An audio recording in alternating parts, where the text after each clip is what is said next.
சுவாமியை தரிசனம் செய்த பக்தர்கள்.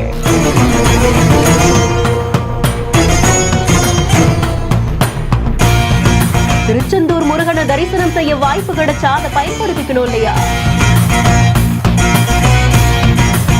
முருகப்பெருமானுடைய அறுபடை வீடுகள்ல இரண்டாம் படை வீடான திருச்செந்தூர் முருகன் கோவிலுக்கு ஏராளமான பக்தர்கள் வருகை தராங்க. சமுத்திர தரிசனமும் கந்தனுடைய தரிசனமும் ஒரு சேர கிடைக்கிற அந்த இடத்துல இயற்கை எழில ரசிச்சுக்கிட்டே முருகனை தரிசனம் செய்ய வரக்கூடிய பக்தர்கள் தன்னுடைய முழு பாரத்தையும் கந்தனுடைய காலடியில இறக்கி வச்சுட்டு போறாங்க. கடந்த 7ஆம் தேதி கோவில்ல பிரம்மாண்டமா கும்பாபிஷேக விழா நடந்து முடிஞ்சதற்கு அப்புறமா மண்டல பூஜைகளும் நடந்துட்டு இருக்கு. இந்த நிலையில ஞாயிற்றுக்கிழமை வார விடுமுறை அப்படின்றதுனால ஏராளமான பக்தர்கள் முருகனை தரிசனம் செய்யறதுக்காக திருச்செந்தூருக்கு வந்திருந்திருக்காங்க. நாளை கிணறுலையும் கடற்கரையிலையும் நீராடி முருகனை தரிசனம் செய்யக்கூடிய காட்சிகள் வெளியாகி இருக்கு. வள்ளிக்குகை தரிசனத்துக்கும் இப்ப அனுமதி கொடுக்கப்பட்டிருக்கிறதுனால அங்கேயும் ஏராளமான பக்தர்கள் சென்று தரிசனம் செய்திருக்காங்க. இந்த செய்தி பத்தின உங்களுடைய கருத்துக்களை கமெண்ட் செக்ஷன்ல சொல்லுங்க. மேலும் செய்திகளுக்கு பிஹைண்ட் நோட்ஸ் ஃபாலோ பண்ணிக்கோங்க. செய்திகளை வழங்குவோர் MCR pure cotton club, GT holidays, Jayachandran.